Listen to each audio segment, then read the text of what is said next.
Professor PC Manoria, Executive President, Third World Congress on Cardiometabolic Medicine, Hotel Leela, Mumbai, 27-28 January 2024. And I'm here at the TheRightDoctor studio, and with me is Dr. Shashank Joshi, globally renowned diabetologist. So change is the way of life. Everything in this universe changes. So also the conventional diabetes care has transformed into new diabetes care. So we have two innovative molecules, SGLT2 inhibitors and GLP-1, which has changed the cardiorenal-metabolic component of the diabetes, and there has also been advances in the glycemic control. So what is this cardiorenal-metabolic continuum, and how these new drugs have changed the management of diabetes, and what is the impact on mortality and morbidity? Professor Manoria, first of all, let me congratulate you for academic excellence, which has been your motto from last 4 decades. I have known Professor Manoria. He's in center of India, but he's at the heart of cutting edge clinical and academic medicine, which is evidence-based, and he believed in the era of evidence-based medicine, all his lifetime. So, Professor Manoria, you are very right that we have moved away from the conventional glucocentric approach of a metformin and a sulfonylurea and a glitazone or a AGI to actually these cutting-edge modern agents, which are not just impacting the glucocentric downstream approach, but they're looking at weight, they're looking at cardiovascular outcomes, they're looking at renal outcomes. So today there is a whole continuum of care. And in that we have moved from the so-called downstream approach to an upstream approach, where we give equal weightage for 4 parts. One is of course weight. Second is cardiorenal outcomes, which is CV outcome and renal outcomes. And then is cardiovascular risk reduction. So glucose is just one of those 4 tenets in the entire continuum. And therefore in this space, the fight is between the injectable or oral GLP-1 receptor agents of proven efficacy. So mind you, there is an underlying, because GLP-1 receptor agents have a lot of heterogeneity. So it is not a class effect.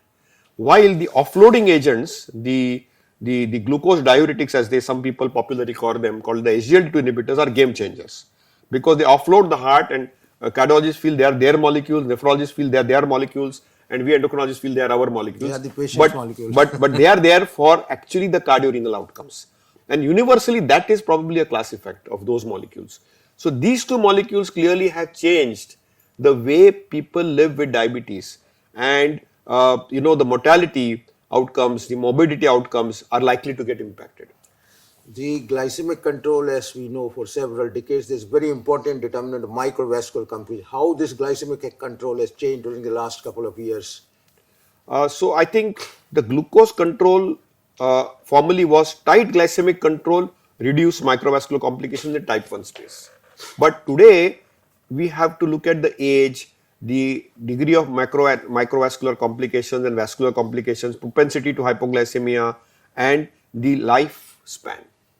So somebody with limited life expectancy, recurrent hypoglycemia, lot of comorbidities, a lot of macro and microvascular complications, disease limitations, the A1C control can be 7.5. In young people who have a long outcome, not many complications, 6.5. So old traditional wisdom was, in a non-pregnant adult, keep the A1C at 7. Now we say 6.5, 7, 7.5 based on the conundrum or the individualization of patient. However, the exceptions are there. For example, if it's a pregnant lady, fasting below 90, PP below 120, A1C below 6.5 is very important. So tight glycemic control matters there. However, in a senior citizen with a terminally illness like a cancer, if you are keeping a A1C at 7.5 or 8, it is reasonable. So we need to understand where to go very tight, where to go a little liberal, but try to overall keep the A1C under control. So therefore there has been a little change of way evidence-based medicine has approached the glucose control mechanism. The other change in diabetes care is that adipocentric approach has come in forefront even ahead of the glucocentric approach, because obesity is a driver of cardiovascular disease on one end and a driver of diabetes on the other end. And if you develop diabetes, diabetes itself becomes a driver of cardiovascular. So what has been the drug revolution in management of obesity, and in times to come, what will be the change in endoscopic procedures, selection of patient versus the drug revolution, because they are at par in terms of reduction in weight?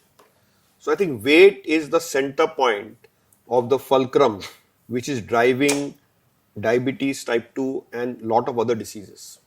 And we are thin fat Indians. So even at a lower BMI, we have extra fat in our body because we are thin and fat both because in our body composition. And therefore, if you lose weight, you are able to translate it into not only clinical outcomes but also cardiovascular outcomes. And now we have drugs. We can either do meal replacement, eat less. We can use artificial intelligence to marry it and do RCTs.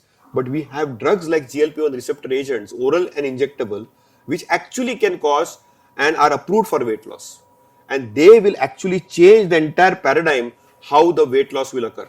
So, Dr. Shashank, the other change which we are noticing in new diabetes care is that adipocentric approach is coming to the forefront even ahead of the glycemic control.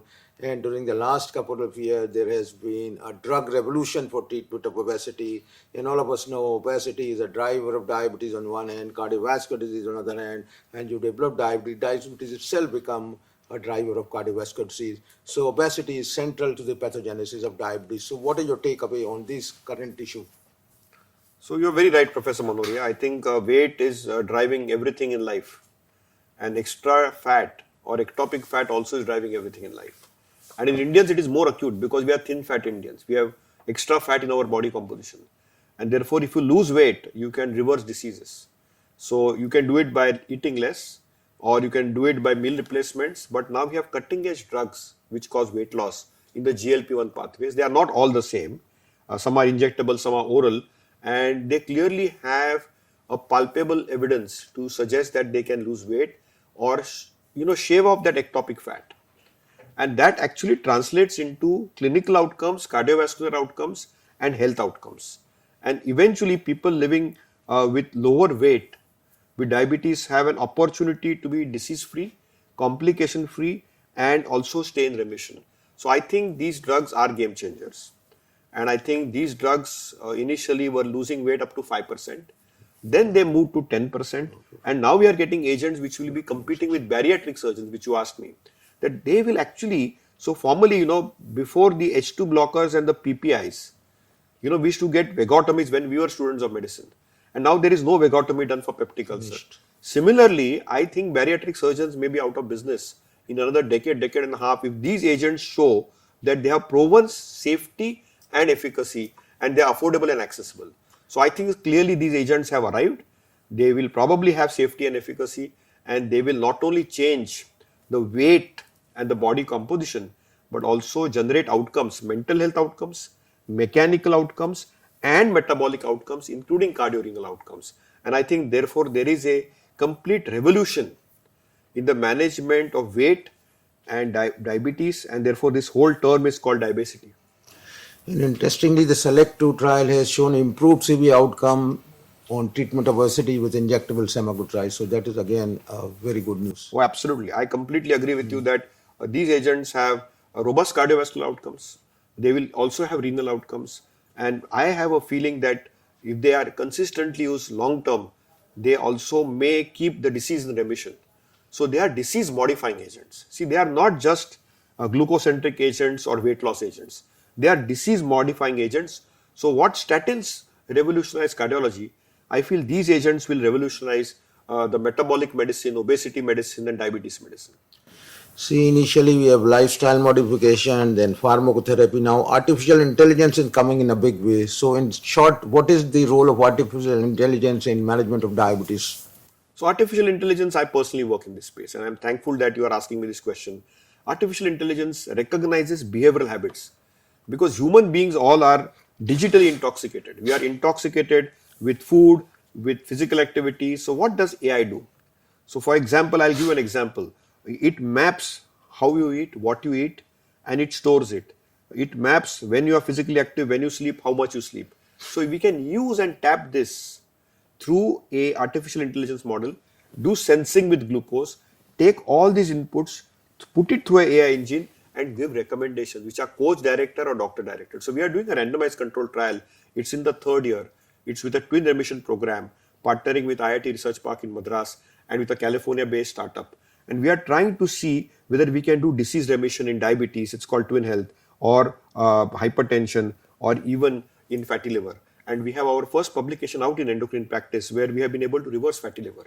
So I think artificial intelligence is here to stay. We need to recognize, for example, when you search something on your phone. For example, if you have to fly from Mumbai to Bhopal, immediately it will show you the options. Similarly, if you are eating an idli and dosa, it will say have less idli and more sambar. So less carb, more protein. Or if I have slept less, it will tell I should sleep for 7 hours. And this 5 hours of sleep is actually raising my blood pressure and raising my glucose. So artificial intelligence is going to be the window to recognize the habits of human health, and it will help us to map biology better and give us recommendations which are individualized. There is no need to just say eat less, walk more.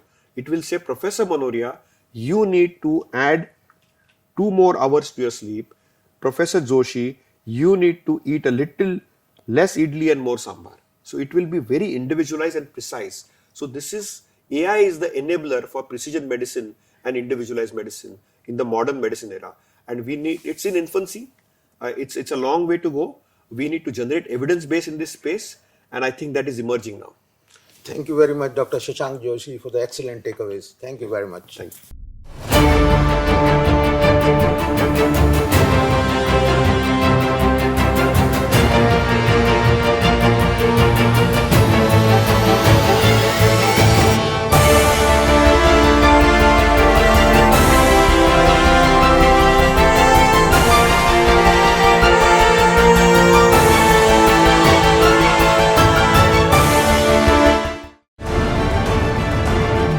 Insights from the world's best medical minds. You are watching TheRightDoctors.com.